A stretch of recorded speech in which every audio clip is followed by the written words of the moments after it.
नमस्कार, मैं हूं रवि केंद्रा। एचएनएम पर वक्त हो गया है क्वेश्चन आवर का। 16वें वित्त आयोग की टीम उत्तराखंड दौरे पर है। टीम की उत्तराखंड राज्य के अधिकारियों के साथ महत्वपूर्ण बैठक हुई, जिसमें टैक्स वितरण, राज्य की राजस्व मांग और विकास के जुड़े मुद्दों पर चर्चा की गई। वित्त आयोग ने उत्तराखंड के वित्तीय प्रबंधन को सराहा और साथ ही ये भी कहा कि राज्य आय को बढ़ाने के लिए काम कर रहा है। आयोग के अध्यक्ष डॉक्टर अरविंद पनगड़िया ने कहा कि किसी भी विकासशील राज्य में यदि संतुलित राजकोषीय घाटा है तो ये बुरी स्थिति नहीं है। घाटा अधिक न बढ़े, इस पर ध्यान देना होगा। उधर विपक्षी पार्टी कांग्रेस ने भी वित्त आयोग को राज्य की 10 सूत्रीय मांगों का प्रत्यावेदन दिया है। एक रिपोर्ट आपको दिखा रहे हैं, उसके बाद इसी पर आज चर्चा करेंगे।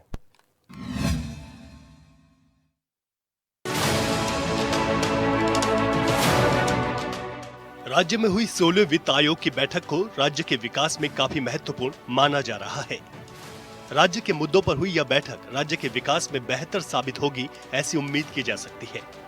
अच्छी बात यह भी है कि वित्त आयोग ने उत्तराखंड के वित्तीय प्रबंधन की सराहना की है और कहा, विकासशील राज्य में संतुलित राजकोषीय घाटा बुरी स्थिति नहीं है।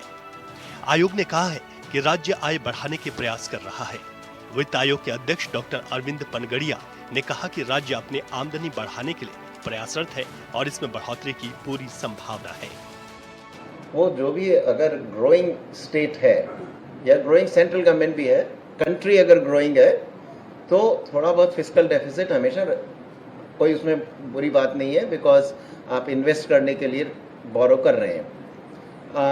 पर फिस्कल डेफिसिट इतना लार्ज नहीं होना चाहिए और इतना डेट इतना ज़्यादा नहीं बढ़ जाना चाहिए कि आप उसको सर्विस करने में आपको दिक्कत हो, या सर्विस करने में ही आपका ज़्यादा पैसा चला जाए तो फिर आगे दूसरे जो प्रोजेक्ट्स हैं आपके प्रोडक्टिव इन्वेस्टमेंट्स है, एजुकेशन का एक्सपेंडिचर है, हेल्थ का एक्सपेंडिचर है, वो आप ना कर पाएँ। तो उस लिहाज से अगर देखा जाए अदर दूसरी स्टेट्स के मुकाबले में ओवरऑल आपके राज्य की जो फिस्कल स्थिति है वो इतनी बुरी नहीं है। रेवेन्यू डेफिसिट काफ़ी कम है, कैपिटल एक्सपेंडिचर्स हैं। मुख्यमंत्री पुष्कर सिंह की बात कही है। कल से वित्त आयोग की टीम आई है, चेयरमैन साहब खुद आए हैं और तमाम उनके जो है नुमाइंदे यहाँ पर पहुँचे हैं और कल माननीय मुख्यमंत्री से बखूबी मुलाकात हुई, बैठक भी हुई है और संतुलित जो रिपोर्ट सौंपी गई है उससे वो काफ़ी प्रभावित हुए और आने वाले समय के लिए भी जो डिमांड यहाँ से रखी गई, जो सुझाव दिए गए हैं उसके प्रति उन्होंने कहा है कि हम इसके लिए कोशिश करेंगे और उन्होंने आशा दिलवाई है कि अब कुछ उत्तराखंड के प्रति हम सोचेंगे। वहीं कांग्रेस ने भी राज्य में आई वित्त आयोग की टीम को 10 सूत्रीय मांगों का प्रत्यावेदन सौंपा है।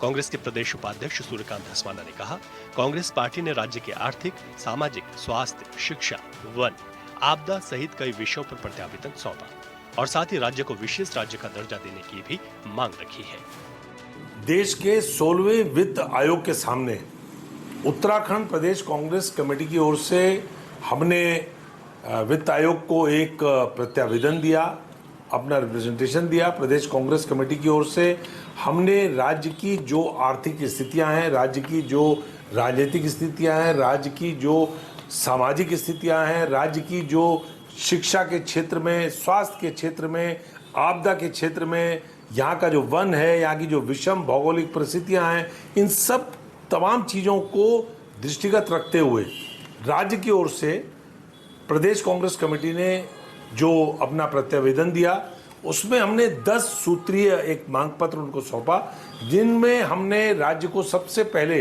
विशेष राज्य का दर्जा देने की मांग करी। वित्त आयोग की हुई इस बैठक से उम्मीद की जा सकती है कि राज्य के विकास में यह बैठक अहम साबित होगी। साथ ही बैठक में राज्य सरकार की ओर से रखी गई विभिन्न मांगों पर केंद्र की ओर से विशेष सहयोग मिलेगा, ताकि विकासशील राज्य उत्तराखंड आर्थिक तौर पर और मजबूत हो सके। Bureau report, HNN 24/7।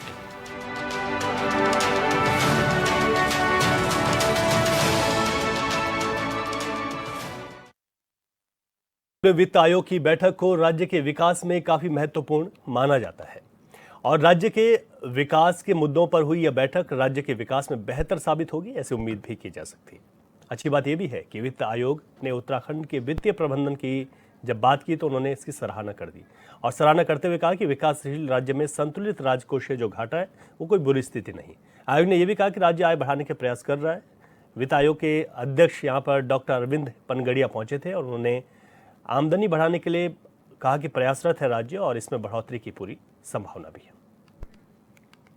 तो आपको बता दें कि 16वें वित्त आयोग की जो बैठक हुई है उसमें कई बहुत महत्वपूर्ण विषयों पर चर्चा हुई और वित्त आयोग की बैठक से ये समझा जा सकता है कि राज्य के विकास में बहुत सारे जो क्षेत्र हैं कैसे विकास हो और इसका जो कर राजस्व है उसे किस तरीके से केंद्र और राज्य सरकार एक समन्वय बनाकर उस पर काम करे, क्या क्या मांगे रहती हैं, इन तमाम चीज़ों का जिक्र होता है। वहीं विपक्ष पार्टी कांग्रेस ने भी अपना प्रत्यावेदन दिया है जिसमें 10 मांगे रखी गई हैं और ये प्रत्यावेदन विपक्षी पार्टी कांग्रेस के साथ ही अन्य जो पार्टियां हैं उनके ओर से भी वित्त आयोग को दिया गया है। तो 16वें वित्त आयोग की बैठक हुई है जिसमें कई विषयों पर चर्चा हुई और महत्वपूर्ण हो जाता है कि अगर चुनौतियां देखिए उत्तराखंड की तो यहाँ पर बहुत सारे आर्थिक पैकेज जिसकी मांग होती है उन आर्थिक पैकेजों की मांग की जाती है और इसमें महत्वपूर्ण यह है कि कौन कौन से ऐसे क्षेत्र हैं सरकार के जो उनकी प्राथमिकता में है और जिस पर सरकार काम करना चाहती है।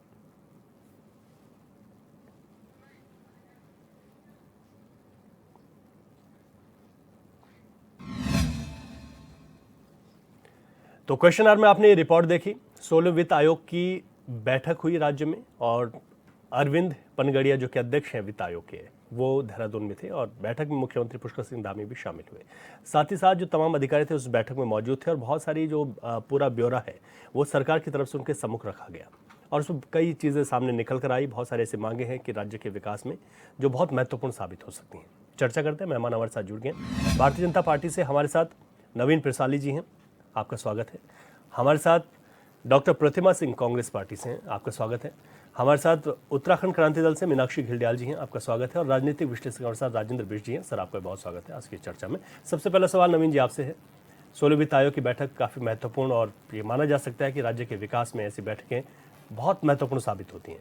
क्या कुछ चीज़ें सरकार की ओर से रखी गई, क्या कोशिशें की जा रही हैं, किन क्षेत्रों में हम और ज़्यादा काम कर सकें और वित्त आयोग का उसमें जो सुझाव जो सिफारिशें हैं वो काम आ सकेंगी? जी रवि जी, आपने जैसा कहा और आपकी रिपोर्ट में बताया गया कि 16वें वित्त आयोग के अध्यक्ष डॉक्टर अरविंद पनगड़िया इस बार उत्तराखंड के दौरे पर हैं जी। और वित्त आयोग की सिफारिशों पर बहुत कुछ निर्भर करता है। केंद्र से जो अनुदान मिलता है, चाहे वो बुनियादी ढांचे को मजबूत करने के लिए हो या फिर करों में राज्य की हिस्सेदारी से संबंधित हो, और भी काफ़ी सारी चीज़ें हैं, केंद्र पोषित योजनाएं हैं, राजकोषीय घाटे का अनुदान है, बहुत सारी चीज़ें उस वित्त आयोग की सिफारिशों पर निर्भर करता है जी। और हमारी सरकार ने बहुत अच्छी तरह से अपने को प्रेजेंट किया और उत्तराखंड के पूरे वित्तीय ढांचे का विवरण जो है उनके सामने रखा और उन्होंने कहा भी कि जिस प्रकार से ग्रोइंग स्टेट है उसके हिसाब से ये बहुत अच्छी रिपोर्ट है और आमदनी बढ़ाने का प्रयास सरकार कर रही है और उसके बहुत सारी संभावनाएं भी हैं।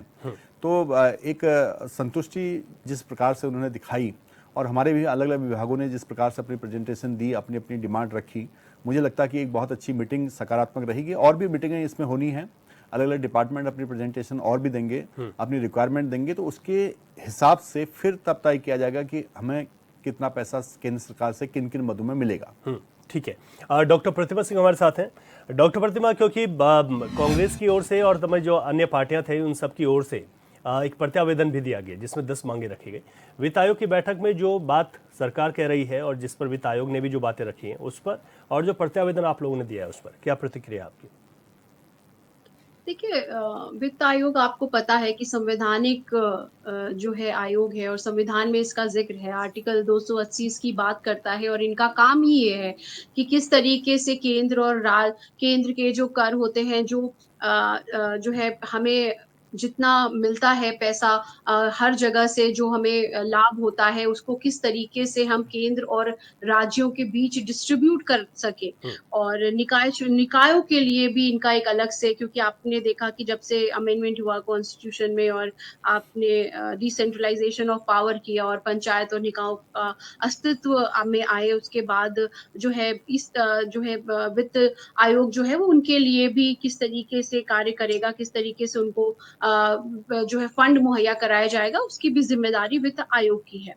और बिल्कुल देखिए ये एक क्योंकि कॉन्स्टिट्यूशनल ऑफ कोर्स बॉडी है, तो हमने भी अपने सुझाव रखे हैं, क्योंकि चाहे वो पक्ष में बैठे हो या विपक्ष में बैठे हो, मुझे लगता है कि प्रदेश के विकास की जो चिंता है वो सबको है। लेकिन बात है यहाँ पे सच्चाई की, कि आप जो भी चीजें रख रहे हैं, जो डेटा भी उनके समक्ष पेश कर रहे हैं, वो सत्य पे जो है बेस्ड होने चाहिए, क्योंकि सिर्फ एक वाहवाही हासिल करने के लिए आप जो स्थिति है उस स्थिति से परे अगर स्थिति रखने का कार्य करेंगे, तो मुझे लगता है इससे आने वाले समय में प्रदेश को ही नुकसान होगा। अगर मैं 15वें वित्त आयोग की बात करूं, और क्योंकि 2021 से लेकर के जो है 26 तक का उसका कार्यकाल है, और अभी इसी उससे पहले अपॉइंट हो जाता है नया आयोग, जी जी। तो उसमें जिस तरीके से भारतीय जनता पार्टी की सरकार थी और जिस तरीके से चीजों को उनके सामने रखा गया था, आपने देखा कि हम ग्रीन बोनस पाने में फिर से फेल हो गए।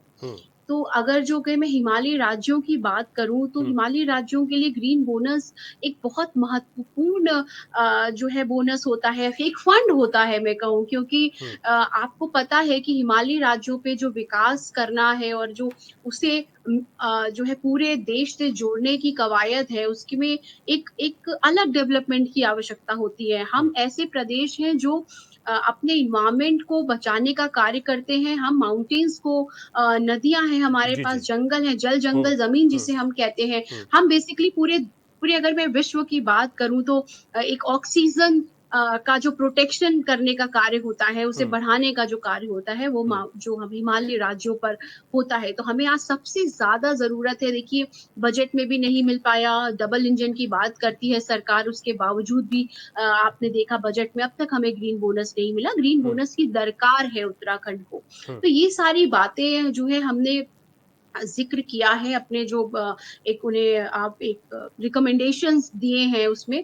अब देखते हैं कि कितनी बातें मानी जाएँगी या कितनी नहीं। यही मैंने एक अभी डिबेट में थी, उसमें भी यही बात रखी कि देखिए विपक्षियों से आप बिल्कुल रिकमेंडेशंस ले रहे हैं, लेकिन उस रिकमेंडेशंस को फ़ॉलो करना भी वित्त आयोग की ज़िम्मेदारी है और सरकार की भी ज़िम्मेदारी है कि वित्त आयोग के सामने उन सारे रिकमेंडेशंस को और भी अच्छे से रखें, क्योंकि मैंने कई बार कहा है कि जब हम चर्चा करते हैं, तो चर्चाओं के बीच में से कई ऐसे सकारात्मक बिंदु निकल के आते हैं, जो हमारे प्रदेश की विकास के लिए बेहतर होता है। बिल्कुल। तो आप सिर्फ रिकमेंडेशन लेने के लिए मत लें, उसको फ़ॉलो भी करें। ऐसा नहीं होना चाहिए कि सरकार ने जो तस्वीर आपके सामने रख दी, उस तस्वीर के बेसिस पे आप आगे का जो है निर्णय ले लें, क्योंकि अगर 15वें वित्त आयोग की मैं बात करूँ, तो उत्तराखंड को वो कुछ नहीं मिला, जो एक्चुअल में हमें मिलना चाहिए, जिसकी इस प्रदेश को दरकार थी। ठीक है, मीनाक्षी खिल्डियाल जी, उत्तराखंड क्रांति दल का क्या कहना है इस पर? सरकार ने तो अपनी रिपोर्ट रख दी और ये भी कहा जा रहा है कि आयोग ने भी कहा कि अगर जो राजकोषीय घाटा है किसी भी विकासशील राज्य के लिए, तो उसे ये नहीं माना जा सकता कि उसको किस तरीके से यहाँ पर घाटा हो रहा है, लेकिन साथ ही साथ बहुत ज़्यादा घाटा हो तो इस पर सरकार को ध्यान देना चाहिए। कैसे आपको लगता है कि जो सिफारिशें अगर वित्त आयोग की होती हैं तो हम बहुत सारे क्षेत्रों में और अग्रणी बन सकते हैं? जी रवि जी, मैं सबसे पहले आपकी वही स्टेटमेंट से आती हूँ कि जो उनके अध्यक्ष हैं, उन्होंने जो फाइनेंस कमीशन है, उनके जो अध्यक्ष हैं, उन्होंने कहा कि स्थिति इतनी भी बुरी नहीं है। तो अगर इसको ध्यान से सुना जाए, समझा जाए, तो इतनी भी बुरी नहीं है, यानी कि है, बुरी होने वाली सिचुएशन आ सकती है। तो ये तो रहा उनकी, छोड़िए कि जिस प्रकार से हमारा उत्तराखंड है आज, जिस प्रकार की उसकी भौगोलिक परिस्थितियां हैं, जो जिस तरह से उसका विषम एनवायरनमेंट है, उस हिसाब से मुझे लगता है कि विशेष अनुदान तो उत्तराखंड को मिलना ही चाहिए।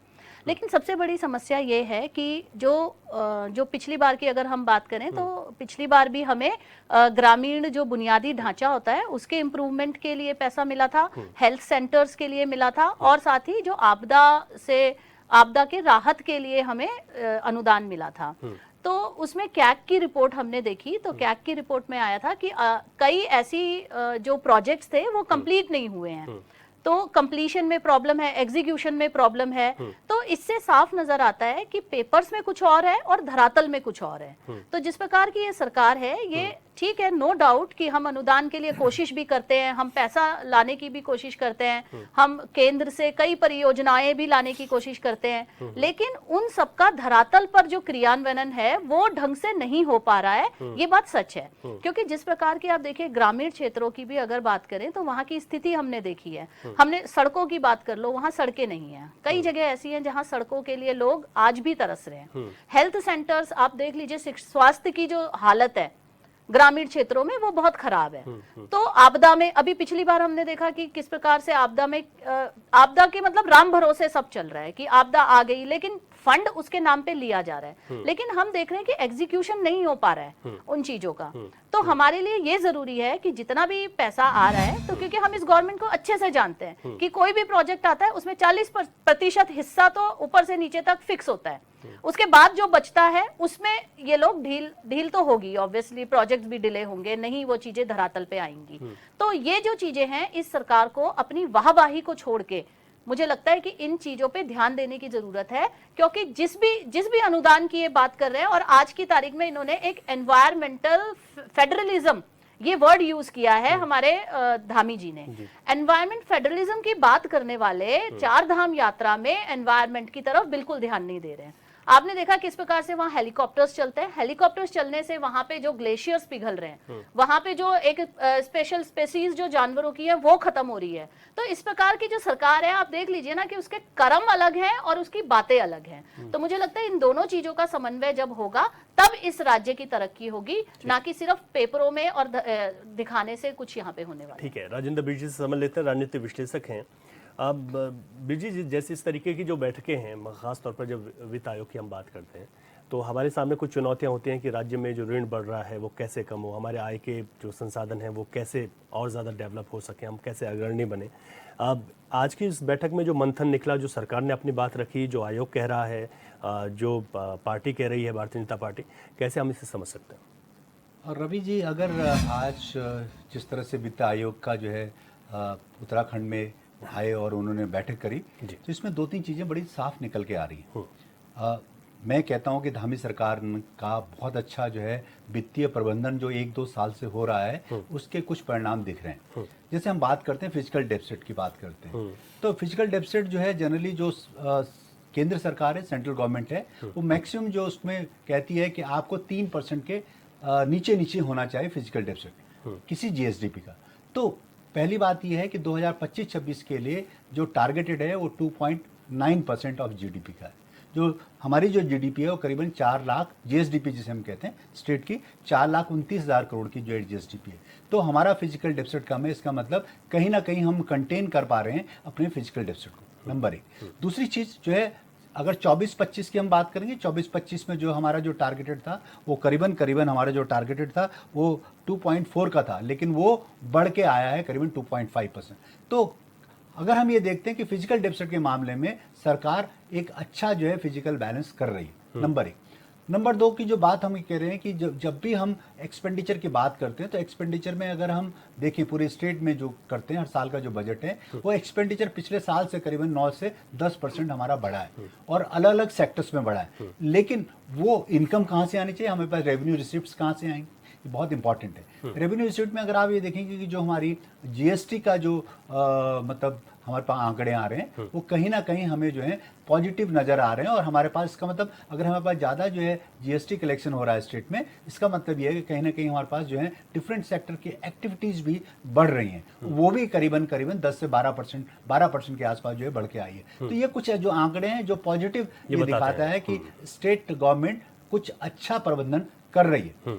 अब इसके उलट अगर आप बात देखें कि जहाँ तक हम एक नया जो एक वर्ड आया है और एक नया आया है जिसे हम इन्वायरमेंटल फेडरलिज्म की बात करते हैं, समझ में मुझे नहीं आता कि इन्वायरमेंट फेडरलिज्म है क्या, ये बात क्लियर नहीं है। लेकिन मुझे लगता है कहीं ना कहीं हम इसको सब्स्टिट्यूट मान रहे हैं, एक जो है ग्रीन बोनस का जो है सब्स्टिट्यूट मान रहे हैं। और सरकार ने कहीं ये बात आगे बढ़ी है, ग्रीन बोनस के नाम को बदल के उन्होंने इन्वायरमेंटल फेडरलिज्म की बात करी है। तो इसका मतलब ये, क्योंकि अगर हम ग्रीन बोनस की बात करते हैं तो गवर्नमेंट, सेंट्रल गवर्नमेंट के पास बहुत ज्यादा एक प्रेशर है, क्योंकि बहुत सारे हिमालय राज्य है और नॉर्थ ईस्ट से लेकर आप समझ लीजिए पूरे जम्मू एंड कश्मीर तक है। तो मुझे लगता है कहीं सरकार ने इसको किस तरह से ये जो क्षतिपूर्ति है, कहीं इस बैलेंस को, इसको एक तरह से उसको किसी तरह से सरकार से एक ग्रांट लेने की कोशिश करी है कि जिसमें जो है हम किसी तरह फिजिकल डेफिसिट को कम करें, हम रेवेन्यू अपना जो है बढ़ाएं और एक्सपेंडिचर बढ़ाएं। तो मे बी मुझे लगता है कि अब इसके बाद क्लियरिटी नहीं कि वो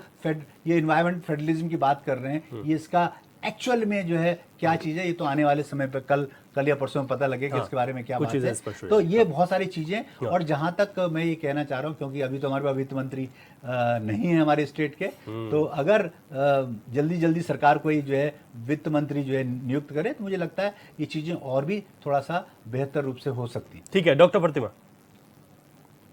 देखिए बिल्कुल, मैं एक बात कहना चाहूंगी कि without any offence, there's no offense personal, but environment federalism is a different thing and green bonus is a very different thing.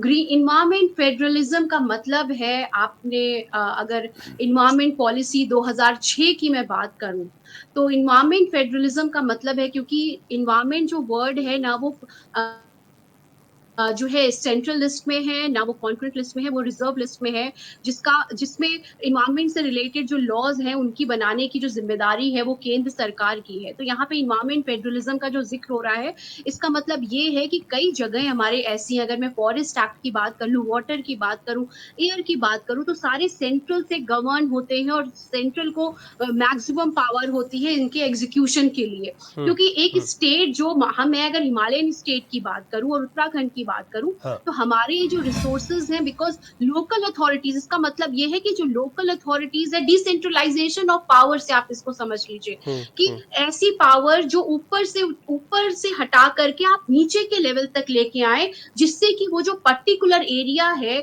उसका डेवलपमेंट अच्छे से हो सके, उसके विकास अच्छे से हो सके, उसके प्रोटेक्शन अच्छे से हो सके, हम अपने इन्वायरमेंट को सस्टेनेबल तरीके से इस्तेमाल कर सके। क्योंकि हम जहां रह रहे हैं, अगर प्रदेश के जो लोग हैं, यहाँ की जो लोकल अथॉरिटीज है, सरकार है, उन्हें वो जल जंगल जमीन जिसकी हम बात करते हैं उसकी ज्यादा नॉलेज है। इसलिए ये है इन्वायरमेंटल फेडरलिज्म कि आप केंद्र से बैठ करके उसके बारे में, इन्वायरमेंट पॉलिसी 2006 में क्लियरली ये मेंशन है कि आप केंद्र में बैठ करके, ठीक है, देयर आर सेंट्रल लॉज जो कि स्टेट पे काम करते हैं और करने भी चाहिए, बट अगर हम इन्वायरमेंट ऐसे स्टेट्स की बात करें जिनके लिए माउंटेन्स या नदियां हैं या जो फॉरेस्ट है वो बहुत महत्वपूर्ण है और हम अपनी बहुत महत्वपूर्ण भूमिका निभाते हैं, उनके लिए लोकल लेवल पे उसकी पॉलिसी बनना बहुत जरूरी है। तो ये कहना गलत है, बिकॉज ये मैसेज गलत है जनता के लिए कि ग्रीन बोनस का नाम बदल के इन्वायरमेंट फेडरलिज्म कर दिया है ना, ये बिल्कुल नहीं है। ग्रीन बोनस देने की सरकार की मंशा नहीं है। और ग्रीन बोनस बहुत इंपॉर्टेंट है हिमालयी राज्यों के लिए, ये मैं एक नहीं कई बार बोल चुकी हूँ। जब बजट आता है तब भी उत्तराखंड की जनता को ये उम्मीद रहती है कि ग्रीन बोनस हमें मिलेगा, लेकिन नहीं मिलता, और ये सरकार की नाकामयाबी मैं कहूँगी। आप डबल इंजन की बात करते थे, आज आप ट्रिपल इंजन में बैठे हुए हैं, उसके बावजूद भी अगर आप सरकार से ग्रीन बोनस नहीं ले पा रहे हैं तो ये मुझे लगता है सरकार के लिए बहुत शर्मनाक बात है। मैं जवाब ले लेता हूँ। नवीन पिरसाली जी, ग्रीन बोनस, साथ ही उत्तराखंड क्रांति दल ने यह भी कहा कि जब काम आ भी जाए लेकिन धरातल पर फिर उसका क्रियान्वयन ठीक ढंग से नहीं होता। जवाब देखिए, जहाँ तक ग्रीन बोनस की बात है तो माननीय मुख्यमंत्री जी ने आज ही कहा है कि हमें ग्रीन बोनस चाहिए। उन्होंने वित्त आयोग के अध्यक्ष के सम्मुख अपनी बात रखी कि उत्तराखंड राज्य को ग्रीन बोनस चाहिए। और जो एनवायरमेंटल फेडरलिज्म की बात हो रही है उसमें प्रतिमा जी ने समझाने का प्रयास किया कि पर्यावरण की मॉनिटरिंग, उसको सुरक्षित करना, ये सब चीज़ें जो केंद्र और राज्य सरकार के बीच में तालमेल होना चाहिए उसकी भी बात हो रही है। और कहीं ना कहीं ये सब चीज़ें हम अगर मुख्यमंत्री जी अपना पक्ष रख रहे हैं तो कहीं ना कहीं वो ग्रीन बोनस से भी संबंधित होता है कि अगर आप कहीं भी अपना केस रखते हैं तो बहुत सारे बिंदुओं पर जाना पड़ता है कि हम क्या कर रहे हैं, हमें क्यों मिलना चाहिए, हम किसके लिए प्रयास कर रहे हैं। तो ये एक सरकार दूसरे सरकार के साथ अपने उसके सम्मुख रखा जाता है। तो माननीय मुख्यमंत्री जी, उत्तराखंड की सरकार पूरी तरह से प्रयास कर रही है कि उत्तराखंड को ग्रीन बोनस मिले।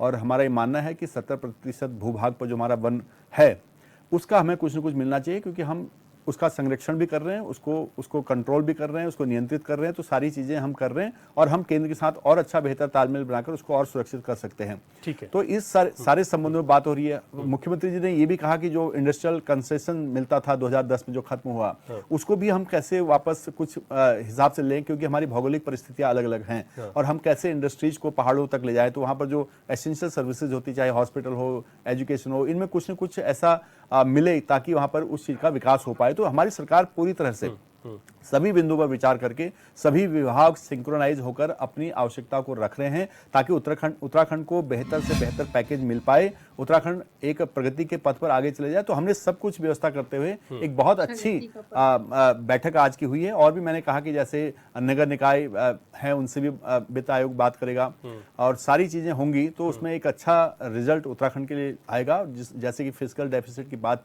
हमारे जो राजनीतिक बिष्ट जी ने बात की, तो बहुत अच्छी बात उन्होंने रखी। और हमने टारगेट रखा था, हमने कितना अचीव किया, उस पर भी सरकार की सराहना हुई है कि सरकार ने जो टारगेट रखा लगभग उसको पूरा किया। और 3% से राजकोषीय घाटा कम करने का हमारा जो केंद्र का है, उसके अनुसार हम चल रहे हैं और हम उसको अचीव करेंगे। ठीक है। प्रतिमा जी अपनी बात रखिएगा।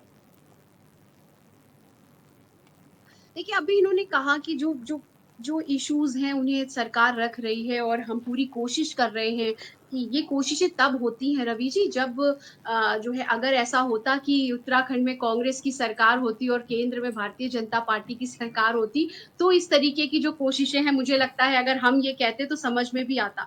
और भारतीय जनता पार्टी जो डबल इंजन की सरकार पे बैठी है और अब ट्रिपल इंजन की बात करती है, वो इस तरीके की बात करेगी तो समझ में आ रहा है कि आपने क्या कोशिशें की हैं और उन कोशिशों का परिणाम ठीक है, सबके मतलब सामने आप है। कह रहे हैं मैंने कि भारतीय पहले जनता भी पार्टी कहा, कहे कि ग्रीन बोनस मिल जाए तो मिल जाना चाहिए, क्योंकि केंद्र में भी इस समय कोई दिक्कत नहीं है। आप ही लोगों ने। बिल्कुल डबल इंजन की सरकार कह के आप आए थे। आपने क्या कहा था कि देखिए, अगर केंद्र में भी भाजपा है और स्टेट में भी भाजपा है और ये आपके विकास के लिए बहुत जरूरी बात है कि दोनों जगह एक ही सरकार हो, तो ये भारतीय जनता पार्टी की सोच थी। ये ठीक है, कहते पिरसाली हम जी, सत्ता में बैठे उम्मीदें थे। ज्यादा हैं तो आपसे, आज उम्मीदें आप ज्यादा कैसे बिल्कुल इसको बिल्कुल deny कर है। सकते हैं? इस प्रदेश की जनता को अगर किसी से उम्मीद है तो भारतीय जनता पार्टी की सरकार की है। इनके भी टाइम में डबल इंजन की सरकारें रही है, इन्होंने तो पक्ष ही नहीं रखा। हमारी सरकार तो पक्ष रख रही है और मजबूती के साथ रख रही है। मैंने कहा कि चारों तरफ से पक्ष रख रही है ताकि हमें ग्रीन बोनस मिले, और मुख्यमंत्री जी मांग कर रहे हैं। तो इनके किस मुख्यमंत्री ने मांग की केंद्र सरकार से, मुझे बताइए आज तक। जब इनकी सरकार रही है, यहाँ भी इनकी सरकार रही थी, क्या इनकी सरकार डबल इंजन की नहीं रही? लेकिन इन्होंने कभी उस चीज को समझा नहीं। तो आज अगर भारतीय जनता पार्टी की सरकार है और भारतीय जनता पार्टी की सरकार अपना पक्ष मजबूती से रख रही है, तो उसमें राजनीतिक छौका मारने के लिए कांग्रेस जो प्रयास कर रही है, मैं समझता हूं इस वक्त ये कहने की नहीं है। और हमारा जो प्रयास है, उस प्रयास से कुछ न कुछ फल उत्तराखंड के लिए जरूर मिलेगा, मेरा ऐसा मानना है। ठीक है, डॉक्टर प्रतिमा जी ने आपकी बात सुन ली है, लेकिन यहाँ पर रुक रहे हैं। अपनी चर्चा को हम जारी रखेंगे और हमारे साथ राजनीतिक विश्लेषक राजेंद्र बिष्ट जी हैं, तो वो बहुत बेहतर तरीके से बता सकते हैं कि हमें इसको और गहराई से कैसे समझा जा सकता है और सरकार इस पर क्या कोशिशें कर सकती है, क्योंकि ये पूरा मुद्दा राज्य के विकास से जुड़ा हुआ है। एक छोटा सा ब्रेक, वापस लौट रहे हैं। ब्रेक के बाद एक बार फिर आपका स्वागत है। उत्तराखंड में 16वें वित्त आयोग की टीम पहुंची है, जहां पर महत्वपूर्ण बैठकें हो रही हैं और इन बैठकों से बहुत सारी चीज़ें सामने निकल कर आ भी रही हैं। उत्तराखंड कैसे बहुत सारे क्षेत्रों में विकास के नए आयाम गढ़ सकता है, साथ ही जो ऋण बोझ है वो कैसे कम हो, हमारे आय के जो संसाधन है हमारे पास वो कैसे और ज़्यादा बढ़ाई जा सकते हैं। इन तमाम चीज़ों पर यहाँ पर पूरी तरीके से मंथन चल रहा है और सरकार अपनी बात को वित्त आयोग के समक्ष भी रख रही है, क्योंकि बड़ा महत्वपूर्ण हो जाती हैं वित्त आयोग की सिफारिशें। उसी आधार पर जो यहाँ पर बहुत सारे विकास के लिए, बहुत सारी परियोजनाओं के लिए जो वित्त है, उसको लेकर आगे का प्रबंधन किया जाता है। मीनाक्षी जी, आपके पास आ रहा हूँ, क्योंकि भारतीय जनता पार्टी की हमने बात सुन ली, उनकी सरकार है, उन्होंने कहा कि हमने तो अपनी बात रखी है और कांग्रेस ने उस पर सवाल भी उठाए। कांग्रेस ने ये बात कही कि ग्रीन बोनस और विशेष राज्य के दर्जे की बात तो कांग्रेस के आज के प्रत्यावेदन में भी है। कैसे आप लोगों को लगता है कि जो सरकार, आपने ये सवाल उठाया कि धरातल पर वो चीज़ें दिखाई नहीं देती, और कांग्रेस भी ये कह रही थी इस वक्त तो डबल इंजन की सरकार है तो कोई दिक्कतें नहीं होनी चाहिए? जी, जहाँ तक हम इसकी बात करते हैं कि राजकोषीय घाटा जो है वो नहीं है इस बार हमारा, तो इसमें हम बात करें तो अगर इस बार का बजट जो आया है अभी, उसमें अराउंड 38,000 करोड़ जो है वो यहाँ पे कर्ज जो लेने का प्लान है उत्तराखंड में है। और उसमें से हमारा 26,000 करोड़ प्लस हमारे जो बकाया उधारी है वो चुकाने में और 7,000 उसका ब्याज चुकाने में चला जाता है। तो ये हमारे राज्य की स्थिति है अगर हम राजकोषीय घाटे की या उधारी की बात करते हैं। दूसरी बात हम करते हैं कि जो असमान विकास की हम लगातार बात कर रहे हैं। अगर हम कैलकुलेशन करते हैं राजकोषीय घाटे की तो वो हमारा जीडीपी और जीएसडीपी से निकल के आता है। तो इसमें जब मैं असमान विकास की बात कर रही हूँ, असमान आय की बात कर रही हूँ, तो हम देखते हैं कि जो हमारा जितना भी विशेष अनुदान होता है उसमें से ज्यादातर जो खर्चा है वो हमारा इस पे चला जाता है, मैदानी क्षेत्रों में विकास पे चला जाता है। और ग्रामीण क्षेत्रों में हम देखेंगे तो वहां आज भी शिक्षा, स्वास्थ्य, इस तरह की जो बुनियादी आवश्यकता है वहां पे आज भी वो कमी है। तो मुझे लगता है कि देखिए, क्योंकि ये जो सरकारें हैं ये आज भी बात कर रही हैं कि हम कोशिश करेंगे, तो ये बहुत ही दुखदाई है कि अगर सरकार में रहने के बाद भी आज आप कोशिश ही कर रहे हैं तो सरकार में रहने का कोई फायदा नहीं है। तो आपको तो ये बात स्ट्रांगली कहनी चाहिए कि हमारे जो पहाड़ी क्षेत्र हैं वो आज भी डेवलपमेंट से कोसों दूर हैं। अगर हम मतलब जितना भी ये बात कर लें कि पेपर्स में हमारा इतना कैलकुलेशन आ रहा है, लेकिन अगर कंपैरिजन किया जाए तो ग्रामीण क्षेत्र आज भी पिछड़ा हुआ है। पर कैपिटा इनकम में दोनों में इम्बैलेंस है और इसलिए जितना भी हमको विशेष अनुदान मिलता है उसका एक परसेंटेज जो है अराउंड 60 to 70% मुझे लगता है कि स्पेशली उसमें मेंशन करके दिखाना चाहिए कि हमें ग्रामीण क्षेत्रों के लिए चाहिए। ग्रामीण क्षेत्रों के वहां पे जो स्वरोजगार की हम बात करें, रोजगार की बात करें या पर्यावरण को संभालने की बात करें, सस्टेनेबल ग्रोथ की जो हम बात कर रहे हैं वो बात करें, तो ये सारा जो बजट है वहां पे लगना चाहिए। और दूसरी चीज, इनके जो रिपोर्ट्स आती हैं उसमें पारदर्शिता बहुत जरूरी है, क्योंकि इनकी किसी भी रिपोर्ट में पारदर्शिता नहीं होती है। ये सिर्फ वही लोग समझ पाते हैं जो वहां बैठ के दिखा रहे हैं और जो समझ पा रहे हैं। तो ये इन दोनों के चाहे जिस तरह से भी समझाते हैं, जैसे भी समझाते हैं, ये सिर्फ इन्हीं को समझ में आता है। बाकी लोगों के लिए, चाहे विपक्ष हो चाहे आम जनता हो, उनके लिए यहाँ पे क्लैरिटी बिल्कुल भी नहीं होती है। ठीक है राजेश बिष्ट, मैं ये समझना चाह रहा हूँ कि संतुलित राजकोषीय घाटा विकासशील राज्य के लिए बुरी स्थिति नहीं है, तो क्या इस वक्त जो उत्तराखंड की स्थिति है वो संतुलित राजकोषीय घाटे की तरफ ही है?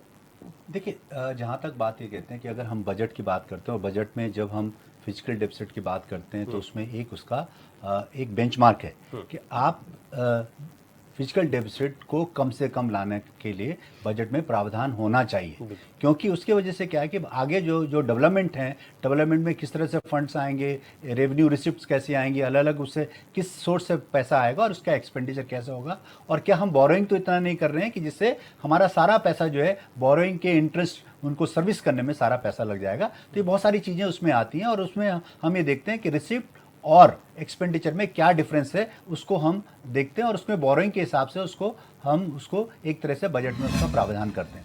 जहां तक बात यह है कि सरकार ने, सेंट्रल गवर्नमेंट ने ये बात कही है, वित्त आयोग ने ये बात हर बार बोली है कि चाहे वो सेंट्रल बजट हो चाहे स्टेट बजट हो, वो कभी भी 3%, 3.5% से ऊपर नहीं होना चाहिए।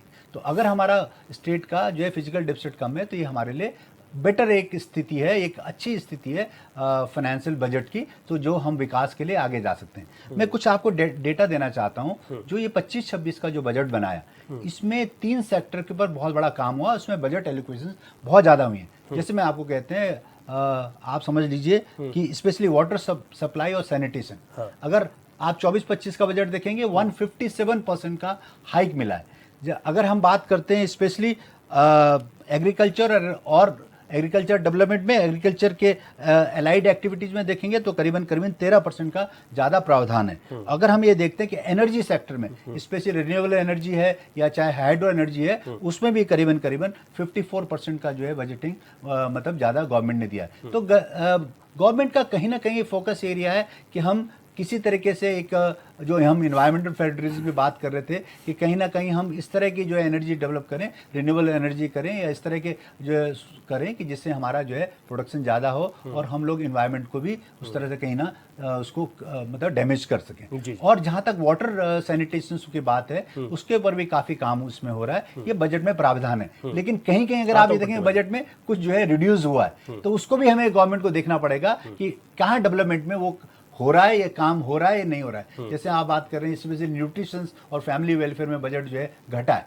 तो वो थोड़ा अलार्मिंग है, क्योंकि वो बहुत जरूरी है। अगर आप हिली स्टेट की बात करते हैं तो वहाँ सबसे बड़ी बात तो जो है फैमिली वेलफेयर की और आपकी हेल्थ की बात है। हाँ। एजुकेशन में भी अगर आप देखेंगे बहुत ज़्यादा 6 से 7% का जो है इंक्रीमेंट आया है, तो वो कम है। तो मुझे लगता है अगर आपको इंक्लूसिव एक ग्रोथ चाहिए तो आपको उसको बैलेंस बनाना पड़ेगा, और बैलेंस बनाने के साथ साथ आपको ये भी देखना पड़ेगा वित्त आयोग के पास वो सिफारिश भी आपको उनसे रिक्वेस्ट करनी पड़ेगी कि हमारा क्योंकि हिमालय राज्य है इसमें हमें ये प्रॉब्लम्स हैं, हम लोग इससे ज़्यादा इनकम जनरेट नहीं कर सकते, एनवायरनमेंट को भी रखने के अलावा और हमारे जो है लिमिटेशंस हैं, तो उस लिमिटेशंस को कैसे रख के हम मैक्सिमम उनसे जो है अपना जो है जो भी कर है या कुछ हमारी स्कीम्स हैं जो वर्ल्ड बैंक की IMF से जो पैसा आता है उसको अगर हम लेके आते हैं तो हम कैसे अपने राज्य का डेवलपमेंट कर सकें, इस बात में बहुत सारी बातें, और मुझे लगता है ये बातें कहीं ना कहीं वो डिस्कस हुई हैं। और जिस तरह से कांग्रेस ने भी अपना वो 10 सूत्रीय उन्होंने दिया है, मुझे लगता है क्योंकि वो क्लियर नहीं है कि क्या उसमें आया है, तो उन्होंने भी कुछ बातें रखी होंगी।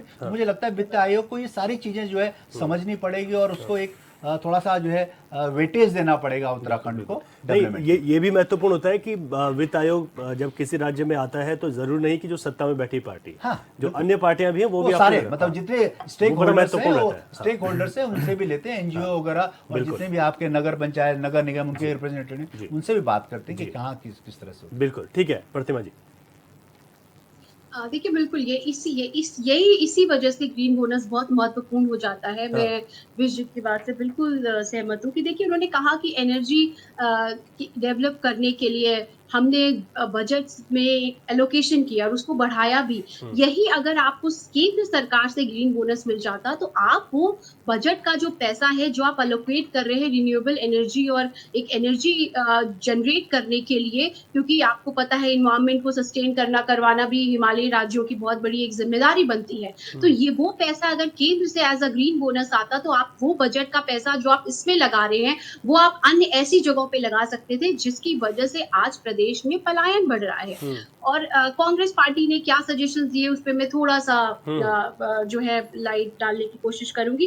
देखिए पहली बात तो बिल्कुल राजस्व घाटे की हमने बात करी कि ठीक है 2.90 का जिक्र हुआ, यहाँ पे 3 से कम होना चाहिए, कैसे भी करके मैनिपुलेशंस करके या जो भी करके आपने पेपर में तो उसको सही कर दिया, बट कर्ज ले करके आप प्रदेश के एक्सपेंडिचर कर रहे हैं, मुझे लगता है ये किसी भी प्रदेश के लिए सही बात नहीं है।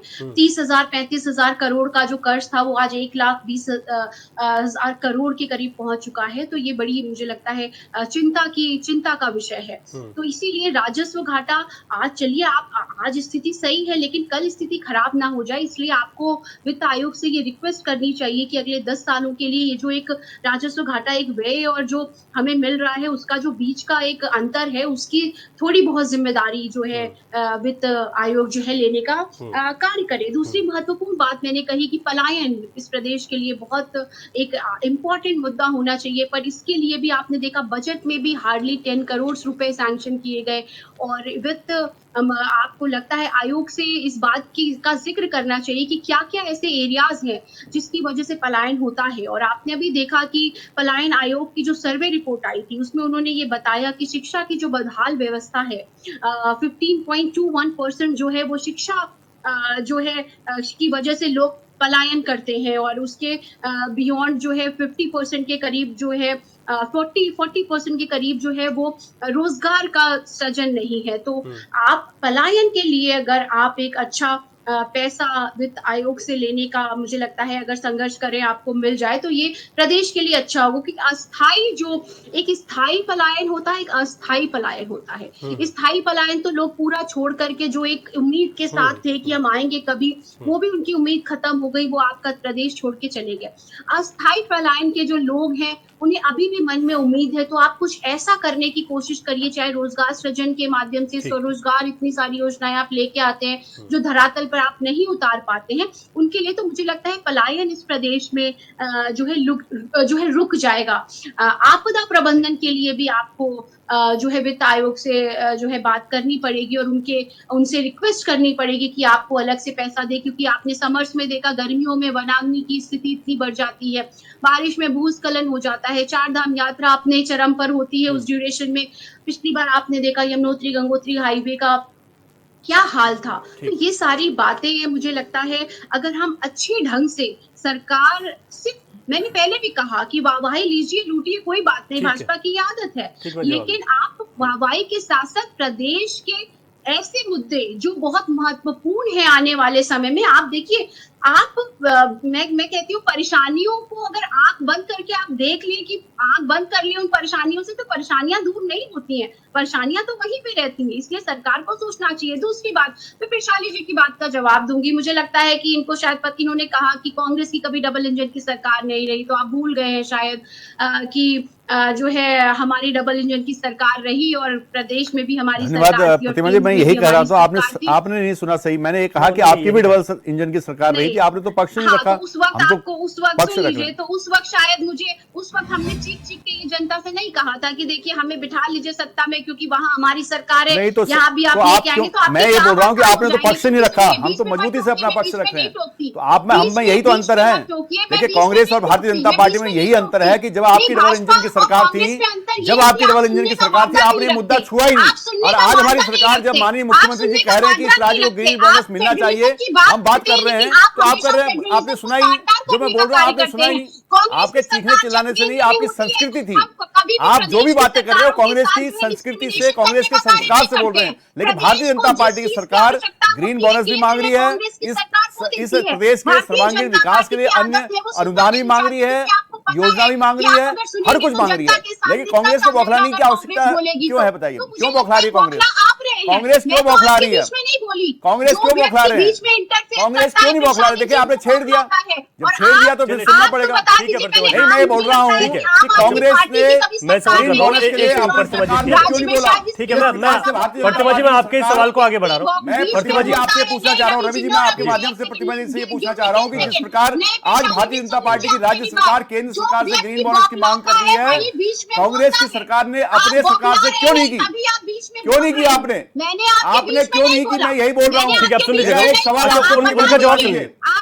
आपने गलत जवाब कहा सुनिए, ना। जवाब सुनिए। मैंने तो ये कहा था कि कांग्रेस की डबल इंजन की सरकार थी, आपने ग्रीन भारतीय जनता पार्टी के प्रवक्ताओं की जवाब देने की हिम्मत नहीं आपने क्यों नहीं मांगा? अच्छा, ठीक आपने है। क्यों नहीं मांगा? अच्छा, एक बता रहा हूं। सेकंड, एक या एक तो आप रहे बिना एक मतलब करके, एक करके। आप सुन नहीं रहे। ठीक है, आपने ठीक सुना है, उल्टा। एक मिनट। आप मैंने जो बोला उसका उल्टा ठीक है, आपने प्रतिमा जी, सुना, प्रतिमा जी। बात कर रहे हैं। ठीक है, नहीं, आपने प्रतिमा जी, सुना, पहले बताइए। प्रतिमा जी, आपने क्या ठीक है, सुना? एक एक मैंने करके, क्या बोला, एक आपने एक क्या करके। सुना? ठीक है, ठीक है, उसमें प्रसाद difference जी, ठीक है, प्रसाद जी। प्रतिमा जी, बात पूरी कीजिए जल्दी से।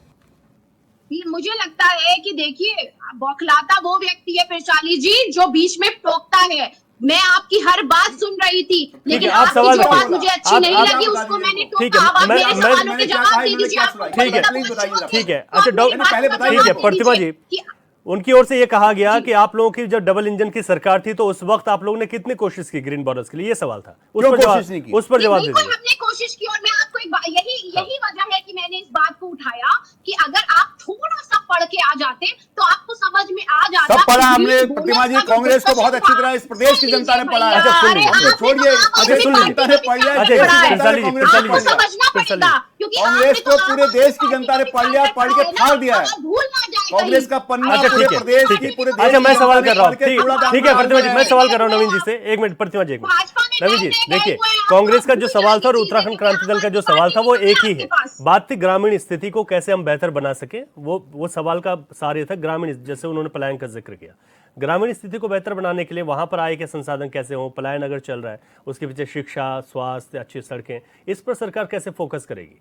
देखिए, मैंने कहा ना कि आज मुख्यमंत्री जी ने उस बात पर भी चर्चा की है, जो हमारा इंडस्ट्रियल कंसेशन मिलता था वो जब खत्म हुआ 2010 में, तो उसको कैसे रिवाइव किया जा सकता है और उसकी जगह कौन सी योजना हो सकती है कि जो हमारा विषम भौगोलिक परिस्थितियां है वहां पर हम इंडस्ट्रीज को ले जा पाए, वहां के हिसाब से उपयोगी जो सर्विसेज हैं उनको कुछ अगर कंसेशन मिलेगा तो लोग वहां पर इन्वेस्ट करेंगे। तो ये माननीय मुख्यमंत्री जी ने वहां पर किया है। इको सर्विस कॉस्ट जो है, इको सर्विस कॉस्ट के बारे में बात की है, इको सर्विस कॉस्ट के बारे में बात हुई, तो बहुत सारे बिंदुओं पर बात हुई है। अब कांग्रेस क्या करे बताइए? ठीक है, कांग्रेस तो अपने दफ्तर में बैठी हुई है, वहीं से अज्यूम कर रही है, वहीं से मान रही है कि ऐसा है वैसा है, लेकिन हमारी सरकार लगातार उत्तराखंड की प्रगति के लिए, उत्तराखंड के विकास के लिए काम कर रही है। और मैं समझ रहा हूं कि वर्तमान सरकार अभी तक की सभी सरकारों से ऊपर है। माननीय मुख्यमंत्री जी जिस प्रकार से पक्ष रख रहे हैं, जिस प्रकार से उत्तराखंड की समस्याओं को समझ रहे हैं, उनका निराकरण कर रहे हैं, मैं समझता हूं कि ये अब तक की सबसे बेहतरीन सरकार उत्तराखंड की है। आज ये साबित है। और उस पर वित्त आयोग अध्यक्ष, वित्त आयोग के जो अध्यक्ष है उन्होंने भी कहा है, और जिस प्रकार से राजकोषीय घाटे का जो परसेंटेज है वो हमने जिस प्रकार से मेंटेन किया, इतनी सारी इन्वेस्टमेंट के बावजूद भी सरकार लगातार संतुलित राजकोषीय घाटे से कोई, ठीक है, कोई बुरी स्थिति नहीं, लेकिन ये घाटा बढ़े ना, इस पर ध्यान देना चाहिए। हम इसको बैलेंस कर रहे हैं, इसको संतुलित रख रहे हैं, तो ये उपलब्धि है सरकार की। ठीक है, ये उपलब्धि है, लेकिन उसको समझने की जरूरत है। ठीक है, मैं कभी समझ नहीं सकता। ठीक है, इसके बाद तीनों पॉलिटिकल पार्टी से फाइनल कमेंट लेंगे, उससे पहले बीरजी के पास जा रहा हूँ। बीरजी, मैं समझना ये चाह रहा हूँ, क्योंकि ग्रामीण स्थिति की बात होती है, जब उत्तराखंड की बात होती है तो ये भी कहा जाता है कि जो हमारे जो मैदानी इलाके हैं और जो ग्रामीण इलाके हैं वहाँ की भौगोलिक परिस्थितियाँ अलग अलग हैं, और पहाड़ तक विकास को पहुँचाना एक चुनौती भरा रहता है। तो ऐसे में सरकार की क्या कोशिशें होनी चाहिए ताकि ऐसी सिफारिशें हो वित्त आयोग की कि वहाँ पर डेवलपमेंट हो सके? देखिए, वित्त आयोग में एक फॉर्मूला होता है हर चीज का जी। कि वो किस, मतलब जो भी देंगे, प्रतिशत। मतलब जो भी ऋण देंगे या जो भी उनको फाइनेंसिंग करेंगे, उसका एक फॉर्मूला होता है, और उसके अलग अलग उस फॉर्मूले का भी उन्होंने जो है उनके बेसिस बनाए हुए हैं। जैसे आप समझ लीजिए कि औसत आय क्या है, मतलब एवरेज इनकम कितनी है। और आप ये देखें, अगर इस बात पे हम बात करेंगे तो उत्तराखंड की जो औसत प्रति व्यक्ति आय है वो और जगह से बहुत अच्छी है। तो अगर हम उस कर निर्धारण की बात करेंगे तो कहीं ना कहीं हम ये सोच रहे हैं कि वित्त आयोग जो है कम हमें जो है वो देगा, ग्रांट देगा। तो उसके लिए कहीं ना कहीं हमें जो है उनको प्रेशर करना पड़ता है, उनसे रिक्वेस्ट करनी पड़ती है कि हमारी भौगोलिक परिस्थितियां अलग है, हिमालय राज्य है, भले ही हमारी औसत जो आय ज़्यादा है लेकिन हमें ज़रूरत ज़्यादा है, हमें डेवलपमेंट के लिए उसमें ज़रूरत ज़्यादा है। तो ये बातें आज जो है सरकार ने वित्त आयोग के सामने रखी हैं और उन्होंने ये बात को एक्सेप्ट करा है। तो मेरे कहने को तक कहीं ना कहीं एक सामंजस्य बना है वित्त आयोग और सरकार के बीच में। हमें लगता है कि आने वाले टाइम पे हमें जो है बहुत ज़्यादा जो है कर निर्धारण जो है मिलेगा उत्तराखंड को। ठीक है, मीनाक्षी जी, फाइनल कमेंट आपका। देखिए रवि जी, सबसे पहली बात तो मैं कहूँगी कि उधार मांग के घी नहीं खाया जाता, जो हमारे आज प्रदेश की स्थिति है। और सबसे बड़ी बात कि जितनी भी बड़ी बड़ी बातें कर लें, मुझे नहीं समझ आता, मैं एक आम आदमी हूँ, मुझे नहीं समझ आता कि क्या राजकोषीय घाटा है, क्या इनकम है, क्या है। मुझे सिर्फ ये समझ में आता है कि हमारा पलायन बढ़ रहा है पहाड़ों से। जितना भी ये बातें कर रहे हैं, अगर ये कहें कि पिछली बार के अनुदान की बात करें तो ज्यादातर जो पैसा लगा है वो हाइड्रो प्रोजेक्ट्स और सड़कों के चौड़ीकरण में लगा है। तो उसका आप ये बताइए कि मूल निवासी को क्या फायदा हो रहा है? मूल निवासी तो वहां से पलायन कर रहा है। उसके बाद ये यहाँ पे बैठ के बड़ी बड़ी बातें कर रहे हैं कि हम तो ये लेके आ रहे हैं, वो लेके आ रहे हैं, लेकिन असल में जो बात है वो यहाँ के मूल निवासियों को इनके जो इस सरकार का मैनेजमेंट है उससे कोई फायदा नहीं हो रहा है, और यहाँ का जो पर्यावरण है वो खत्म होता जा रहा है। आज उत्तराखंड की ये स्थिति हो गई है कि यहाँ पे आप देहरादून और हरिद्वार में बैठ के यहाँ की गर्मी महसूस कर सकते हैं कि यहाँ पे कितना टेम्परेचर में बदलाव हुआ है। वो सारा पर्यावरण पे सिर्फ बातें बनाने से नहीं होगा, कार्य करना होगा। तो जनता को एक आसान शब्दों में समझाइए कि जनता के लिए क्या करने वाले हो, और वहां जाके पहाड़ की ग्रामीण स्थिति को देखिए कि वहां पे क्या स्थिति है शिक्षा और स्वास्थ्य की। ठीक है, प्रतिमा जी। देखिए बिल्कुल, और मैंने पहले भी कहा है कि जब भी प्रदेश के विकास की बात होती है या एक सकारात्मक राजनीति की बात होती है, और कांग्रेस पार्टी हमेशा सकारात्मक राजनीति करती है, इसलिए हमने जो है वित्त आयोग को अपने सुझाव दिए हैं। हमने पलायन पे सुझाव दिया है, और एक महत्वपूर्ण बात जो सीमावर्ती हमारे क्षेत्र हैं क्योंकि उसका पूरा का पूरा जो एक कनेक्शन होता है वो राष्ट्रीय सुरक्षा से होता है। और आज आपको पता है कि चीन की नीयत भी सही नहीं है, और मोदी जी के कार्यकाल में आज नेपाल भी आपको ला के दिखा रहा है। तो इसलिए सीमांत क्षेत्रों के विकास के लिए, सड़कों के, ब्रिज के लिए, वहां पे इंफ्रास्ट्रक्चर डेवलप करने के लिए भी हमें जो है वित्त आयोग से सिफारिश करनी पड़ेगी कि वो हमें पैसा देने का कार्य करे, हिस्सा देने का कार्य करे, क्योंकि ये नेशनल सिक्योरिटी की बात है। ठीक है, नवीन प्रसाद जी। जी रवि जी, आप देख सकते हैं कि 1962 की जंग में भारत चीन जब लड़ाई हुई थी उस वक्त उत्तराखंड के कई गांव खाली कर दिए थे। जादोंग गांव उनमें से एक गांव है।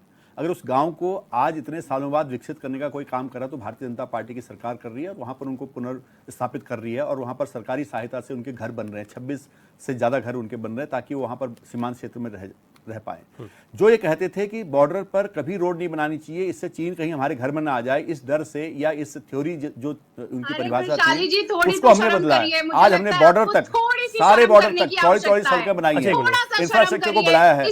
बिल्कुल नहीं, ये सच है, ये सच है।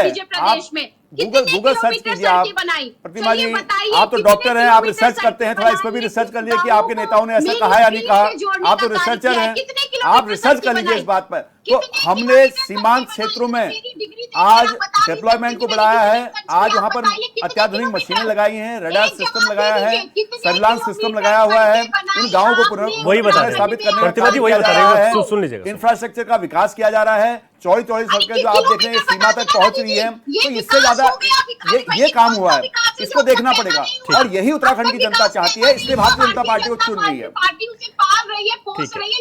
अब आप कहते रहिए प्रतिमा जी। चलिए अब आप ठीक है। अच्छा, कहते रहिए। वक्त इतना ही है, इसलिए नवीन प्रसाली जी, डॉक्टर प्रतिमा, हमारे साथ राजनीति विश्लेषक बिष्ट जी और उत्तराखंड क्रांति दल से मीनाक्षी जी, बहुत शुक्रिया आपका आज की चर्चा में भाग लेने के लिए।